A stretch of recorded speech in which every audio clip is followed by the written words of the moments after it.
الحمد لله رب العالمين وأفضل الصلاة وأتم التسليم على المبعوث رحمة للعالمين نبينا وحبيبنا محمد وعلى آله وصحبه أجمعين والتابعين لهم بإحسان إلى يوم الدين. أما بعد فالسلام عليكم ورحمة الله وبركاته. ليت يدوقفون الله تأشي صلاة النبي محمد صلى الله عليه وسلم دا صلاتنا كبا وراء النبي وصحابه àti gbogbo àwọn tí wọ́n bá tẹ̀lé ìlànà Ànábì wa Muhammad sallallahu alayhi wa sallam tí ó fi máa di ọjọ́ ìgbéǹde al-qiyam. Àfáà kan nínú àwọn àfáà tí wọ́n máa ń pera wọn láàfáà ńlá nílẹ̀ Yorùbá yìí, òun náà ni a gbọ́ ọ̀rọ̀ wọn kan ní mọ́júmọ́ yìí. Ó wá lọ́rọ̀ kan tó ti wá wà nílẹ̀ tá àfáà náà ti máa ń sábà sọ. Àfáà kan yẹn máa ń sábà sọ pé àwọn èèyàn ò gbọ́ Lárúbáwá. Nínú ọjọ́ táfò wà kọ́kọ́ sọ̀rọ̀ pé àwọn èèyàn ò gbọ́ Lárúbáwá yìí, àfáà takù dídí àfáà gbà al-Imam al-Bukhari alayhi rahmatullah. Al-Imam al-Bukhari ò gbọ́ Lárúbáwá. Ìgbà tí ó tún wá tún wí wá ní pé kò gbọ́ jẹ́dò dáadáa débi tí a sọ pé wà mutqinun bá àfáà ti sọnù. Allahu akbar, Allahu akbar, Allahu akbar. Wá sílẹ̀ mi kàn fẹ́ kí gbogbo wa mú bí ọ̀rọ̀ yìí. Dáyẹ̀yẹ nìkan lẹ̀. Àmọ́ gbogbo ẹni bá ti fẹ́ yẹ̀yẹ́ nìkan náà yẹ̀yẹ́ o. Gbogbo ẹni bá ti rò pé òun kàn máa àbùkù àwọn èèyàn, ó fẹ́ máa ta àbùkù àwọn èèyàn, àbùkù ó kàn òun náà o. Àwọn àgbà fáà èèyàn máa ń ṣọ́ra pẹ̀lú wọn ni o. Má fẹ́ nìkan ṣe yẹ̀yẹ́, má bu ẹnìkan tó bá ti ń fẹ́ nìkan ṣe yẹ̀yẹ́ tó ń sọ kíní kan pa ẹnìkan. Àdéhùn yóò kàn wọn náà o. Tí nǹkan bá tún bẹ́ lára ẹni o ní o, yóò kàn wọn náà o. ما gbàgbé ń bẹ hadith Ànábì Muhammad sallallahu alaihi wasallam la tudhiri shamatata li akhik. Ìyẹn kan tó bá ṣẹlẹ̀ sọ́mọ ìyá rẹ̀ kan má fi yẹ̀yẹ́ rẹ̀ hàn síta fa yu'afiya Allah. Ọlọ́run lè wá wo òun sàn tó bá wo òun sàn tán ó yẹ bìtẹ̀lẹ̀ yà ó dánwò o. Ìfẹ́ wọnú kí làwọn nǹkan tó lọ lórí ọ̀rọ̀ tí mo ra kóòtì. Àmọ́ kí làkàn fẹ́ mú bẹ́ẹ̀ hikma bẹ̀ ni pé àlébù kan tó bá fi kan ẹnìkan máa retí pé wọn náà á gbèrú ẹ̀ bá ọ. Kódà man ayyara akhahu bi dhanb,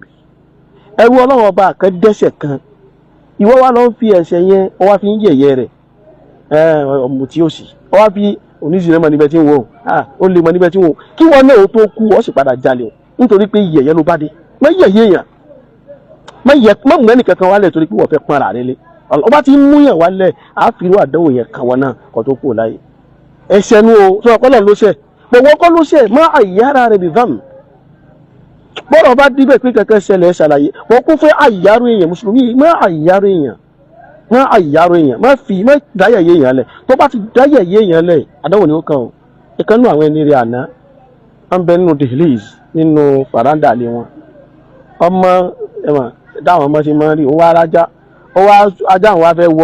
wọnú bí pásẹ̀jì bí faranda wájú lé ó kàn ikhsa ya kalb ibn kalb ìwà já ọmọ ajá yìí. Ní ọ̀kẹ́ afáàgbà wọn sọ fún pé káì wọ́n sọ̀rọ̀ tó sọ mọ́ kí ló ń yẹ̀yẹ́ rẹ̀ fún yẹ̀yẹ́ ajá yóò fi ṣe àkẹ́ ajá ìbọn máa já náà lájá níbo sísọ tó sọ èmi náà mọ̀ pọ̀ máa já ni ajá náà sì lọ máa já àmọ́ wọ́n ti lẹ́mìí ẹ̀pọ̀ fẹ́ tàbùkù ajá yìí ajá nù ọ́ níjọ́ tí wọ́n kan náà bá ti wá mọ̀ kọ́ fẹ́ mọ̀ tàbùkù àwọn èèyàn àbọ̀ mọ̀ tàbùkù àwọn onímọ̀ àbùkù kan ọ̀ ẹ̀wọ̀n kan báyìí ẹni ó ní Al-Imam Bukhari yóò gbọ́ Lárúbáwá ó nágó rẹ̀ tó mọ̀ Bukhari yóò gbọ́ Lárúbáwá kò gbọ́ dáadáa kò gbọ́ jíndò dáadáa débi tá a sọ pé wà mutqinun tí wọ́n lọ wà mutqinun báyìí níṣẹ́ mo wá ń gbọ́ Lárúbáwá òun mọ́jú àwọn àti ìṣe sọ̀rọ̀ àti ń bè láyọ̀ pé ẹ ti ẹ̀ sọ Lárúbáwá àṣẹjú 5 ẹja gbọ́ Lárúbáwá àṣẹjú 3 la gbọ́ yà àbí ìṣẹ́jú mélòó la hawla wala quwwata illa billah lẹ́nu ìṣẹ́jú tá a bá ara àwọn tí sì máa ń ṣerú kiri kan tá a máa ń ṣe lánàá a bá ara àwọn tó fẹ́ ṣerú ẹ̀ wọ́n sì gbé kálámù wọ́n gbé tákàndá wọ́n sì yọ 50 khata'an abátúwẹ̀ ni ó burú tó dájú dáadáa yóò sì yọ mí àti khata'in lẹ́nu ọ̀rọ̀ ìṣẹ́jú ẹ̀ lóhùn àwọn tá a mọ̀ sí lábára tí òun náà mọ̀ sí ìlú àbẹ́ tí ló bá bí kẹ́ yóò gbé kálámù yóò sì yọ mí àti khata 100 errors lórí ẹnu mọ̀ wọ́n bá àṣẹjú mẹ́ta ẹni bá tún yẹ̀rù pé jẹ́ kó wọ́n fojú ní máa rójú sànú yóò yọ 50 khata'an ojú ló máa rójú sànú nù ẹni bá gbé ojú ló ti máa rójú sànú yóò yọ 20 khata'an kò wá sí bí ẹ̀sẹ̀ lè láàánú tó kódà kí ẹ mọ̀ ní ẹ̀yìn kò ní kó mọ̀ ní ìsọ́f kò tọ́ sẹ́ni kankan lẹ́nu kó sọ pé Lárúbáwá ta ọ̀rọ̀ agbọ́ lẹ́nu ìṣẹ́jú márùn-ún yìí ó fírì kúrò níbi ẹ̀rọ márùn-ún ó kéré jù kò sẹ́ńtẹ́ nígbà pé òun lè sọ pé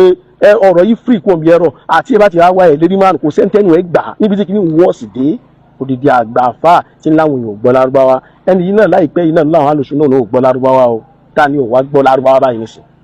ẹ̀wò ìjọ adájọ́ tí wọ́n sọ ẹ̀fẹ́ ẹ̀sọ́ lágbọ́ òun kó yìí tẹ̀ wá sọ lónìí ẹ̀wò bó ti wá rí atúwárí pé fíìmù náà sábà tó fẹ́ bá àwọn èèyàn jà yìí náà ní ìjà ń gbogbo ìgbà yìí ṣe wá jẹ́ àsìkò tí mo bísí púpọ̀ ni gẹ́ẹ́ kò yẹ kí n ráyè sọ tí ò sọ yìí àwọn ìgbà tí mo gbọ́ kínní mo pé tá a bá máa ń mójú kúrò fún gbogbo àwọn èèyàn ẹni yéé ṣe ń tá a máa ń mójú kúrò fún kí ló fà á oníkẹ́ ẹni tí ṣe láwọn èèyàn gbọ́ ó dídá Imam Bukhari ẹ kò gbọ́ lárúbáwá ọmọ Russia ni ó fọ́ lójú ó ní o gbogbo tẹ́ fi ń bọ́ àwọn onímọ̀ lánàá tẹ́ fi bọ́ àwọn sàhábà Ànábì Muhammad sallallahu alaihi wasallam ó là ń rí yìí o lárúbáwá àṣẹjú 3 lárúbáwá àṣẹjú 4 tó bá ní ẹ̀sọ́ lárúbáwá 20 ìṣẹ́jú ń kọ́ kí ni ó ṣẹlẹ̀ ǹjẹ́ lẹ́rù rí fàyà báyìí bá a ti ń wo yìí gan-an àwọn àwàdà kan tá a mọ̀ ṣe gbà kan báyìí ṣé inú òsì ní bí síbàwé kó jáde báyìí pé ẹ fẹ́ ba náwó òun jẹ́ ní gbogbo tá a kàn ń wò pé ibú kí leléyìí àwọn ẹ̀rọ kan bẹ ó nọ́mà kó ní mò ń ṣe ẹ̀rọ ó nọ́mà kí n sọ lárúbáwá kó jì sọ àmọ́ àwọn kìnnì kan bẹ ọ̀gá kí ló ṣẹlẹ̀ ń bo ni kìnnì ti ń bọ̀ ń bo bó ló ṣe dàrú tó báyìí báwo ló èyí ṣe tó fi dàrú kí ló tó fi ń dàrú kí ló ti fi ń lókè tí ń lọlẹ̀ báyìí kí ló dé tí kìnnì ò ní ìsìjáàm kí ló ti ń gbogbo kìnnì ló ṣẹlẹ̀ ní ọ̀rọ̀ yìí ọlọ́run ṣàánú ẹnì kọ̀ọ̀kan wa so ẹ̀kọ́ tèmi kàn fẹ́ kí gbogbo ọkọ̀ ń belé yìí ni pé ẹ má jà yẹ̀yẹ́ ara wa mọ́ yẹ̀yẹ́ nìkan ó gbópo tó o bá rò kó fẹ́ wà mọ́ yẹ̀yẹ́ èèyàn tó o bá ti yẹ̀yẹ́ yẹn wàláhì ó yẹ̀yẹ́ tó wọn náà tó kú ò láyé pàtàkì jùlọ gbogbo ẹ bá ti rò pé òun fẹ́ yẹ̀yẹ́ àwọn èèyàn láyé mọ́ yẹ̀yẹ́ àwọn sàhábà Ànábì o mọ́ yẹ̀yẹ́ àwọn al-ulama al-kibar